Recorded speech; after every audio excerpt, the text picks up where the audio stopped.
तो ये रियल उपनिषद बुक है। पिछले वीडियो पे हमने जहाँ तक पढ़ा था उसके बाद यहाँ से आज शुरू करते हैं। रियल रामायण, महाभारत, वेद पुराण, कामसूत्र, उपनिषद, ये सब बुक अगर आप शुरुआत से पढ़ना चाहते हो तो इस वीडियो के नीचे चैनल के नेम या पिक्चर पे क्लिक करके प्लेलिस्ट में जाइए, या फिर चैनल का नाम कुछ अलग कुछ रोचक को यूट्यूब पर भी सर्च करके फिर उस पर क्लिक करके प्लेलिस्ट में जाके पढ़ सकते हैं। परायों को अपना देखने वाली सर्वात्मयी वेदना का जब आविर्भाव होता है तब दिशा और काल के रूप में विस्तृत हुआ विश्व चिद्रूपात्मक ही लगता है। इस प्रकार आत्मा जहाँ जिस रूप में उल्लास को प्राप्त होता है वहाँ उसी रूप में अवस्थित होकर तद्रूप में स्थित हो जाता है। सुषुप्ति में विलीनावस्था को प्राप्त हुए स्वप्न की भांति ये संपूर्ण स्थावर और जंगम दृश्य जगत प्रलय काल में नष्ट हो जाता है। ज्ञानी जन इस आत्मा को परब्रह्म, सत्य स्वरूप और यज्ञ स्वरूप बतलाते हैं। जैसे तो दोस्तों हमने पहले ही भगवत गीता और अष्टावक्र गीता में पढ़ा है, ठीक है। महाभारत और वाल्मीकि रामायण के वीडियोस में आपको मिल जाएगा, आप वो भी देख सकते हैं। जैसे कंकण शब्द की स्पर्श से पृथक कुछ सत्ता नहीं है, वैसे जगत भी पर ब्रह्म है, उसकी पृथक कोई सत्ता नहीं है।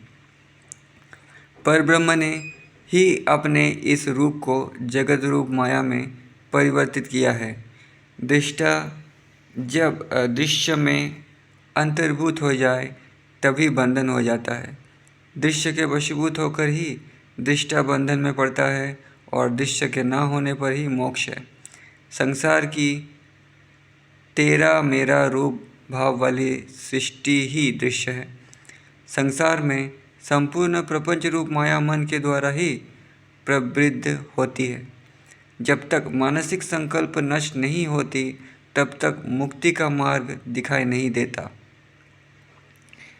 स्वयं आविर्भूत ब्रह्मा ने इस विश्व की मानसिक कल्पना द्वारा रचना की है।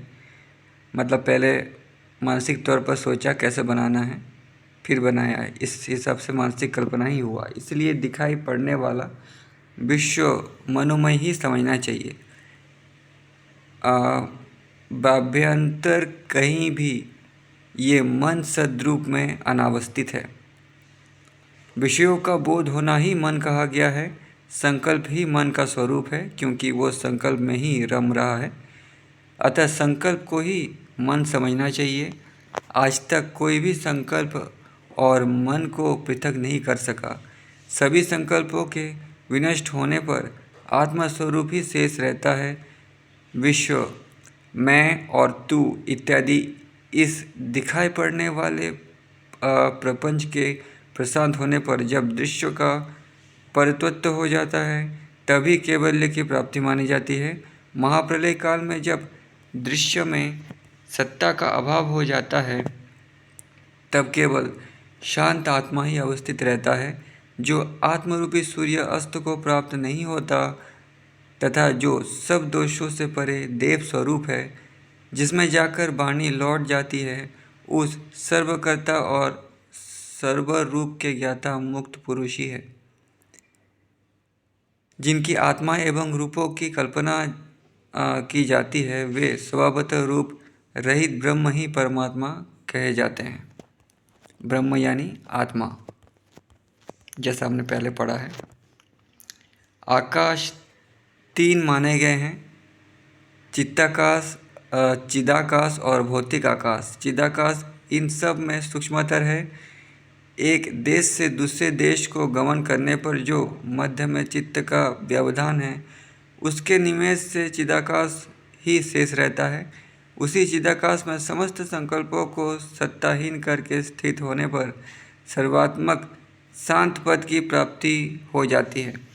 चिदाकाश में अवस्थित होने पर उदारता और वैराग्य से संपन्न सर्वानंदमयी अवस्था की उपलब्धि ही समाधि कही जाती है।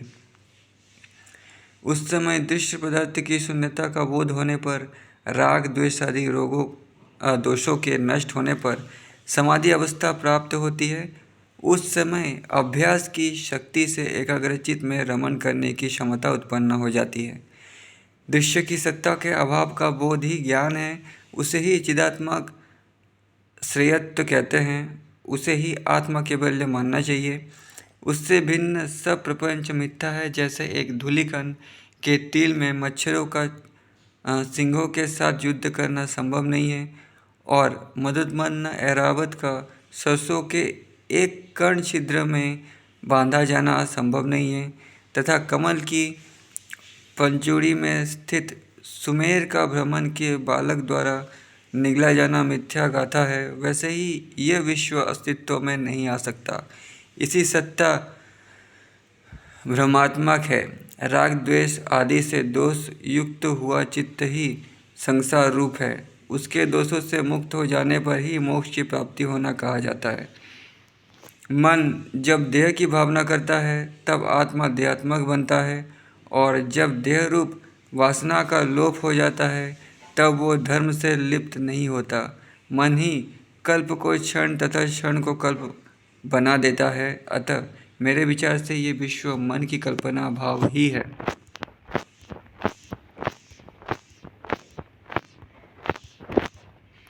जो मनुष्य एकाग्रचित अथवा शांत मन वाला नहीं है तथा जो विपरीत आचरणों में विरक्त नहीं हुआ है, उसे आत्मबोध कभी नहीं हो सकता। उत्कृष्ट केवल्य ज्ञान ही आत्म साक्षात्कार का एकमात्र साधन है। उस निर्गुण सत्य स्वरूप द्वंद्वातीत चितपन और आनंदमय ब्रह्म को अपना ही रूप मान लेने वाला पुरुष कभी भयभीत नहीं होता।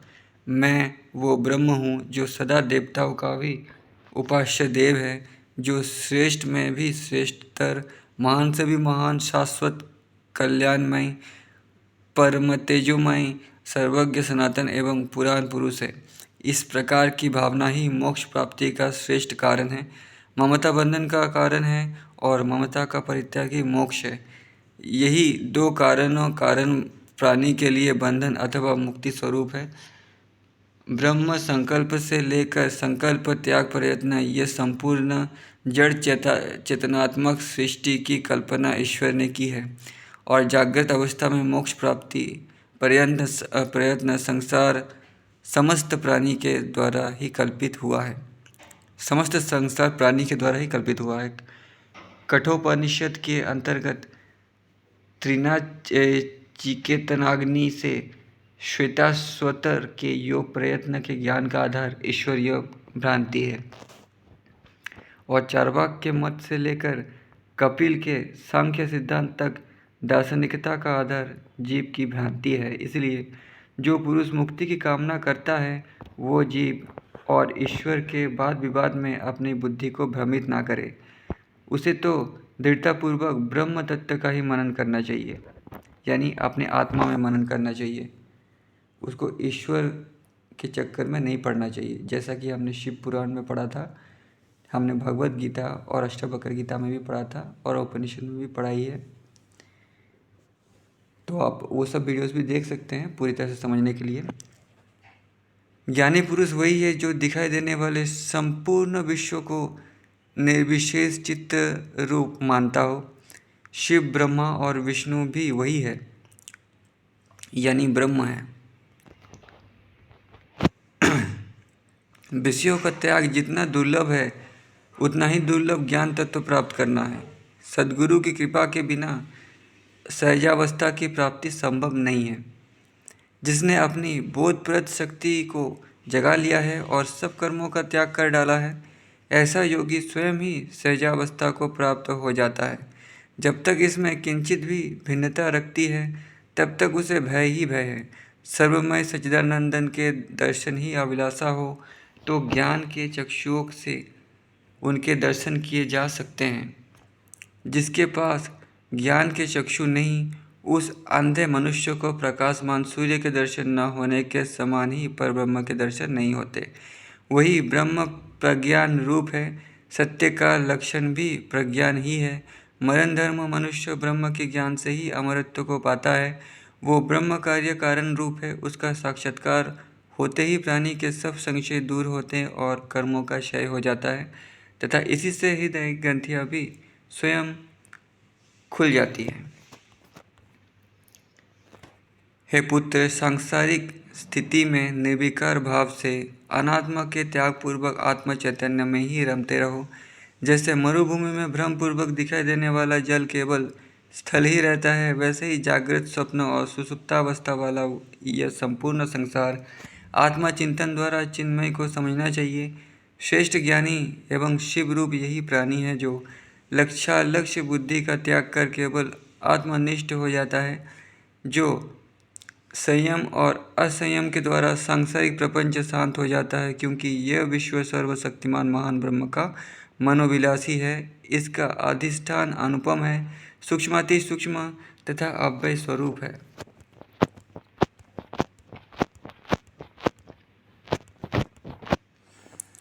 मन में उत्पन्न हुए विकार का उपाय मैं तुम्हारे प्रति कहता हूँ। जिन जिन वस्तुओं को प्राप्ति के लिए ये मन चंचल हो, उन वस्तुओं को त्याग कर देना मोक्ष का एक सरल साधन है। जिसके लिए इच्छित वस्तु के त्याग की भावना, एकांत प्रियता और आत्मा की अधीनता दुष्कर है, वो पुरुष रूप कीड़ा धिक्कार का ही पात्र है। अपने इच्छित वस्तु का अपने प्रयत्न से त्याग करना ही मन की शांति का श्रेष्ठ उपाय है। इसके सिवा अन्य गति नहीं है। संकल्प शून्यता रूपी अस्त्र जब इस चित्त को काट डालता है, तब सर्वदा सर्व अंतर्यामी पर परम ब्रह्म प्राप्त होते हैं। इसलिए प्रपंच की भावना का त्याग कर श्रेष्ठ बुद्धि वाला हो और मन को नियंत्रित कर चिन्मात्र में स्थित हो जाओ। वैराग्य के आश्रय और अभ्यास के सहारे चित्त को अचिंतावस्था में स्थित कर हृदयाकाश में ध्यान करें और चेतना में निम्न चित्त रूपी चक्र की तीक्ष्ण द्वार से मन का दमन कर डाले। ऐसा करने से शंका नष्ट हो जाएगी और काप आदि शत्रु बंधन में ना डाल सकेंगे। तेरा मेरा की भावना ही मन है और जब इनका त्याग कर दिया जाता है तब मन का स्वतः नाश हो जाता है। जैसे शरद ऋतु में छिन्न भिन्न हुए बादल वायु की ठोकरें खाकर आकाश में ही लय हो जाते हैं, वैसे ही सद्विचारों के द्वारा मन भी लीन हो जाता है। मन से रहित पुरुष को कोई हानि नहीं हो सकती। चाहे संपूर्ण समुद्र एक होकर सर्वत्र जलयी सृष्टि ही क्यों न कर दे, चाहे प्रलयकालीन 49 पवन वेग पूर्वक क्यों न बहने लगे, चाहे 12 आदित्य मिलकर घोर उष्णता क्यों न उत्पन्न कर डाले, केवल संकल्पहीनता ही संपूर्ण सिद्धियों का साधन है। अतः संकल्पहीनता में मग्न होकर रहो। जैसे अग्नि को धर्म उष्णता है, वैसे ही मन का धर्म चंचलता है। इसलिए सर्वत्र चंचल मन ही दृष्टिगोचर होता है। यही चंचल स्वभाव वाली स्पंदन शक्ति चित्त का धर्म है। इस शक्ति को विश्व प्रपंच का ही रूप जाने। चंचलता रहित मन ही तब वो अमृत स्वरूप है। शास्त्र उसे मोक्ष कहते हैं। मन की चंचलता की अविद्या है, वासना उसका लक्षण है। ये वासना ही शत्रु के समान है। विचारवान पुरुषों का कर्तव्य है कि वे उस वासना को ही नष्ट करने का प्रयत्न करें।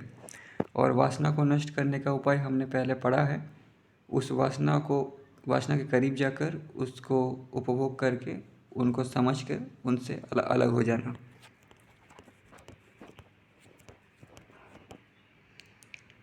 हेमू ने जिस उद्देश्य में अपने मन को लगाओ, उसे प्राप्त करने के लिए निर्विकल्प समाधि को पाओ।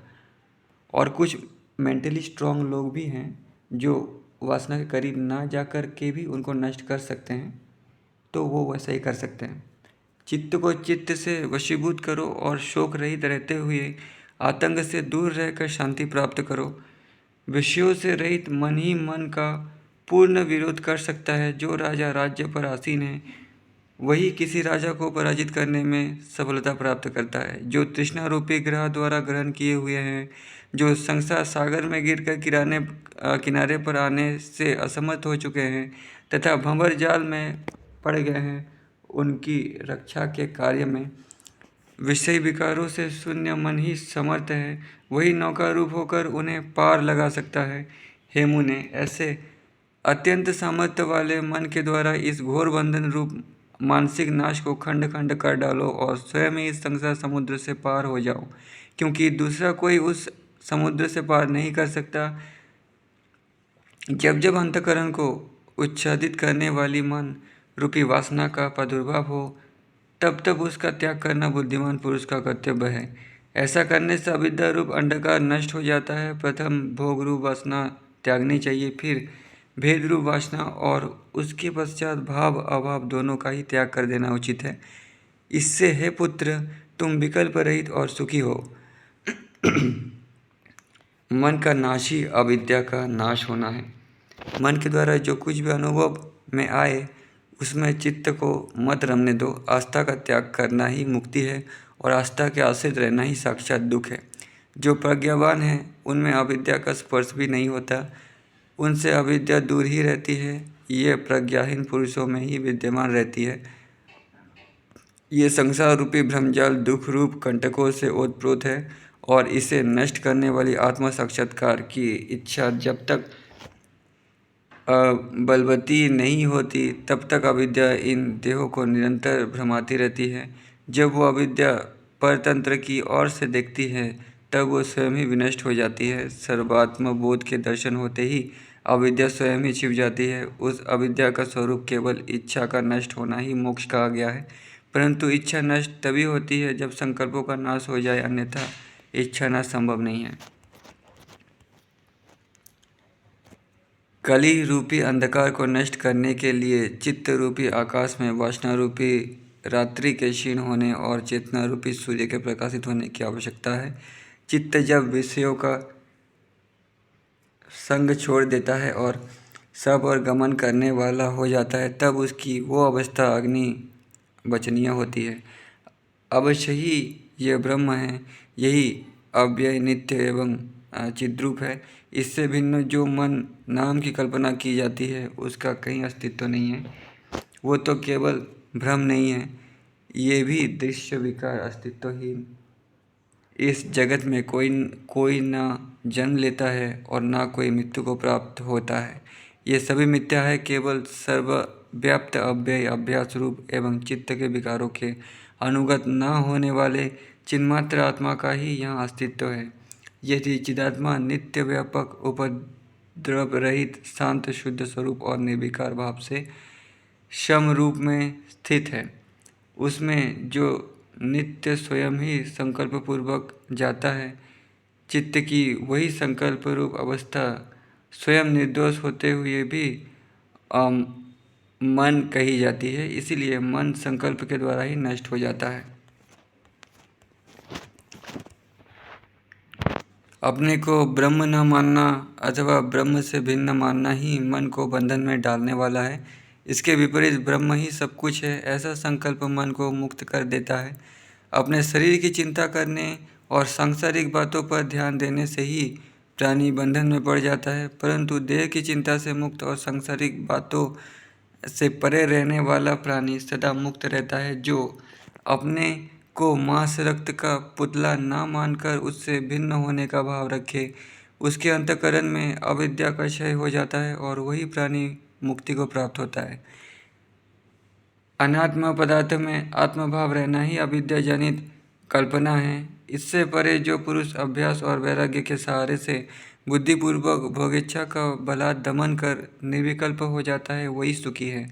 मेरा रूप ममत्व वासना का ही रूप है तथा ये सब माया का ही खेल समझना चाहिए। इसलिए सांसारिक मोह ममता रूप विकारों का त्याग कर देना चाहिए। हे पुत्र, तुम अज्ञानी न बनो। अनात्म पदार्थ के आत्मभावना करके रोना ही मूर्खता है। ये जड़ देह तुम्हारा कोई भी नहीं है, ये तो मांस का पिंड मात्र है, घोर अपवित्र और मूक है। इसलिए इसे व्यर्थ ही क्यों सुख दुख के चक्कर में पड़े हो। कितना आश्चर्य है कि लोग परम सत्य ब्रह्म को भुलाकर देह रूप जाल में फंसे रहे हैं। हे मुने, तुम ज्ञानवान हो, कर्तव्य कर्मों में लगकर भी मन को उन कार्यों में कभी भी लिप्त न होने दो जो अविद्या अस्तित्वहीन है। उसी के द्वारा ये संसार अभिभूत हो रहा है। मानो कमलनाल के तंतुओं को रस्सी मानकर उनसे सर्वत्र बांध दिए गया हों। तृण के समान जागृत सपना सुषुप्तावस्था वाला विश्व उस अविद्या के प्रभाव से वज्र के समान हो गया है। ऋषिवर ऋभु कहते हैं, हे पुत्र, मेरे वचनों को ध्यानपूर्वक सुनो। ज्ञान और अज्ञान दोनों की साथ साथ भूमिकाएं हैं। इनके मध्य में अन्य असंख्य भूमिकाएं प्रकट होती है। अहम भाव स्वरूप के गिनाने वाला है और स्वरूप में अवस्थित होने को ही मुक्ति कहा गया है। शुद्ध सत्ता रूप सभी आत्मा का रूप है जो उससे हटती नहीं। उन्हें अज्ञान जनित राग द्वेष आदि दोषयुक्त विकार प्राप्त नहीं कर पाते। स्वरूप से गिरकर वासना के पीछे जो चित्त में डूबना कहा गया है, उससे अधिक कोई अन्य मोह न हुआ और न कभी होगा। एक से दूसरे विषय में गमन करने वाले मन के मध्य में स्थित होने की ध्वस्त मनन का रूप समझा जाता है, परंतु संकल्पों के भले प्रकार शांत हो जाने पर जो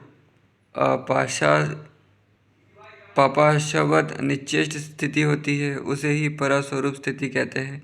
वो संकल्प स्थिति शांत, चैन और भेदभाव रहित चित्त की अवस्था वाली होती है।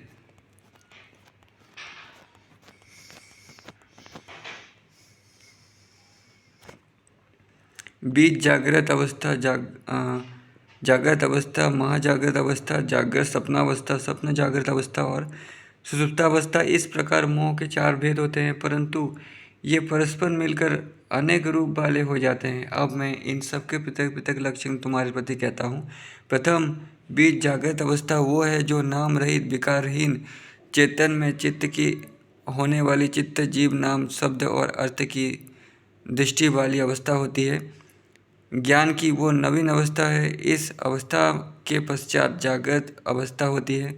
अपने अंतर में तेरा मेरा के भावों की स्थिति ही मोह की ये द्वितीय अवस्था है। ये अतिरिक्त भावनाओं के पूर्व होते हैं। महाजागृत अवस्था वो है जिसमें ये वो है, मैं, ये वस्तु मेरा है आदि पूर्ण जन्मों के संस्कार रहित भावनाएं उत्पन्न होती है। जागृत सपनावस्था चौथी है। रूढ़ एवं मनोमय सृष्टि की अपना ही इसका रूप है। इसमें एक चंद्रमा के स्थान पर 2 चंद्रमाओं का अभ्यास, सीप में चांदी का अभ्यास और मृग तृष्णा जल का अभ्यास होता है। इस प्रकार जागृत स्वप्न के अनेक प्रकार है। स्वप्नावस्था वो है जिसमें देखा हुआ दृश्य फिर दिखलाई ना दे और जागने पर मनुष्य को उस दृश्य की स्मृति प्राप्त ही रह जाए। इस स्वप्नावस्था के पश्चात जो अवस्था होती है, उसमें पूर्ण विकसित ना हुआ स्वप्न जो विभिन्न कार्यकलापों के साथ देर तक टिके तथा जो जागृत के समान ही प्रकट हो अथवा जागृत अवस्था में ही स्वप्न दिखाई दे, उसे ज्ञानी जन स्वप्न जागृत कहते हैं। जब प्राणी इन 6 अवस्थाओं को पार कर सकता है और जयात्मक स्थिति में अवस्थित होता है, उस विगत दुख बोध वाली अवस्था को ही सुषुप्ति कहते हैं। ऐसी अवस्था में ये विश्वांतरिक अंधकार में छुप जाता है। हे ब्राह्मण, हे पुत्र, मैंने तुम्हारे प्रति अज्ञान की ये 7 भूमिकाएं बतलाई है। इनमें ये प्रत्येक भूमिका विविध ऐश्वर्य वाली विभिन्न अवस्थाओं के रूप में असंख्य रूप धारण करने वाली है। अब मैं तुम्हें ज्ञान की 7 भूमिकाओं की बात सुनाता हूँ। उनका ज्ञान होने पर मनुष्य मोह रूपी कीचड़ में बारंबार नहीं फंसता। उसके बाद यहाँ पर लिखा गया है, योग भूमिकाओं के अनेक भेद ज्ञानियों ने कहे हैं, परंतु मैं तो इन 7 भूमिकाओं को ही अत्यंत कल्याणमयी मानता हूँ।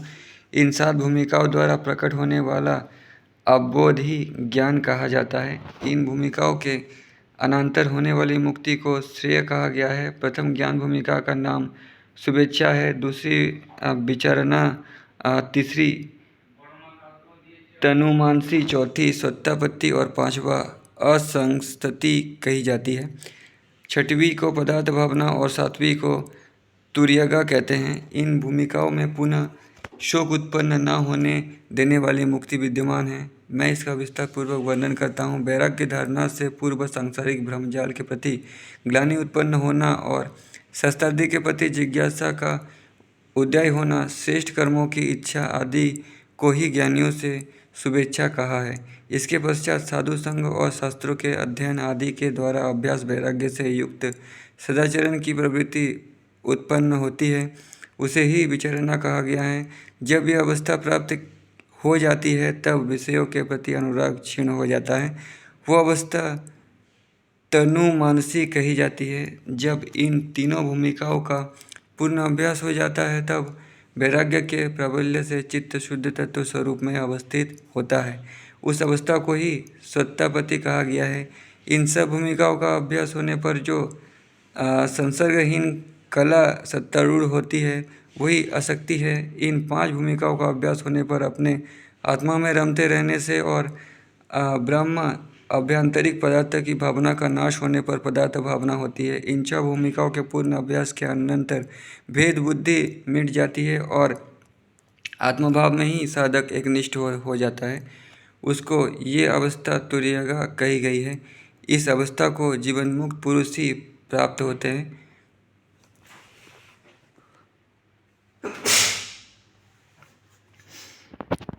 इसके पश्चात विधेय मुक्ति वाली तुर्यातीत अवस्था प्राप्त होती है। जो अत्यंत भाग्यशाली तुर्यका भूमिका को ग्रहण कर लेते हैं वे आत्मा में ही रमण करते हैं। ऐसे संत महान पद को प्राप्त हो चुके हैं। जो जीवन मुक्त हो गए हैं वे सुख दुख और अनुभव से नितांत दूर रहते हैं। वे कर्तव्य कर्मों में लगकर भी उनसे दूर रहते हैं, उनमें लिप्त नहीं होते। जैसे अपने साथियों द्वारा जगाए जाने पर मनुष्य सोकर उठ पड़ता है, वैसे ही वो श्रेष्ठ कर्मों में रत रहकर सनातन आचरण करते हैं। इन 7 भूमिकाओं को मेधावी जन ही जानते हैं। मेधावी मतलब टैलेंटेड।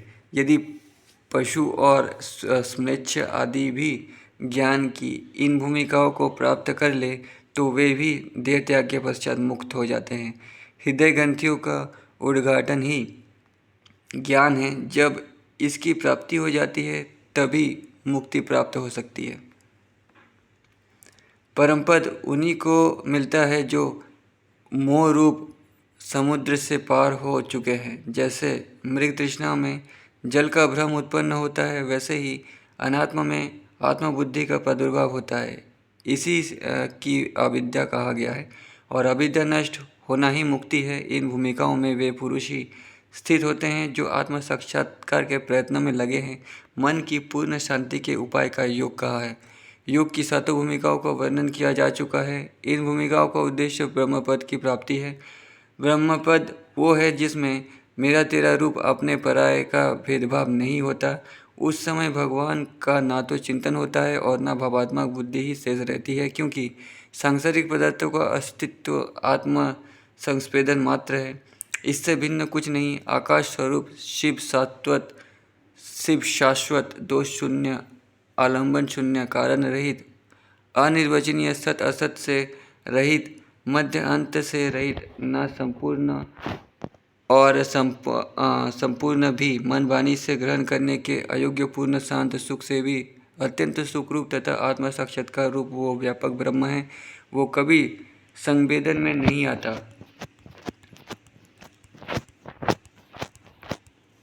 दृष्टा और दृश्य से संबंधित मध्य में जो दृष्टि का स्वरूप होता है वो दृष्टा दृश्य और दर्शन से पृथक साक्षात्कार रूप से ही अवस्थित होता है। एक देश से दूसरी ओर जाने वाले चित्त के मध्य में जो स्थिति होती है उसी में सतत तन्मय रहना चाहिए। तुम्हारा सनातन स्वरूप जागृत, स्वप्न और सुसुप्ति में पड़े जड़ चेतन से शून्य में स्थित है, उसी में लीन रहो। जड़ता ही पाषाण स्वरूपता है। इसके त्यागने पर जो अमानसिक स्थिति प्राप्त है उसी में अवस्थित रहो। चित्त के दूरस्थ त्याग पर जो अवस्था हो वो ग्रहणीय है। परमात्मा तत्व में मन का ही पहले आविर्भाव होता है, उसी मन के विकल्प रूप यह संसार प्रकट हुआ। शून्य भी शून्य उत्पन्न करने वाला है। शून्य आकाश से ही सुंदर दिखाई पड़ने वाली नीलिमा प्रकट होती है। जब संकल्प का नाश हो जाता है तब चित्त की वृत्तियाँ गल जाती है और उसके परिणाम स्वरूप जगत का मोह रूपी कोहरा भी जल जाता है।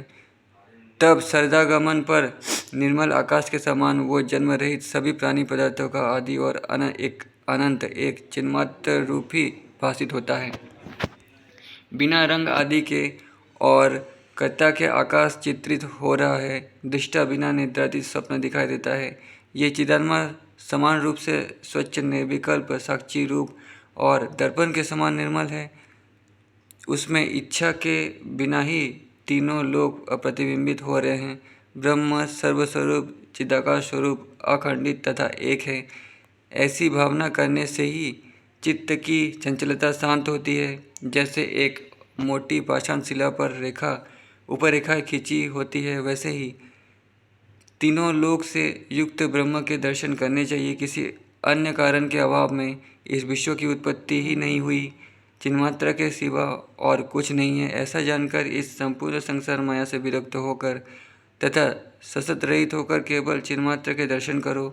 आप जो जानना है वो मैंने जान लिया, जो देखना है उसे देख लिया, और चिरकाल का थका मादा मैं अब विश्रांति को प्राप्त हुआ हूँ। तो दोस्तों, वीडियो बहुत बड़ा हो गया है, इसलिए आज के वीडियो पे इतना ही। इसके बाद यहाँ से नेक्स्ट वीडियो पे पढ़ेंगे। तो तब तक के लिए धन्यवाद।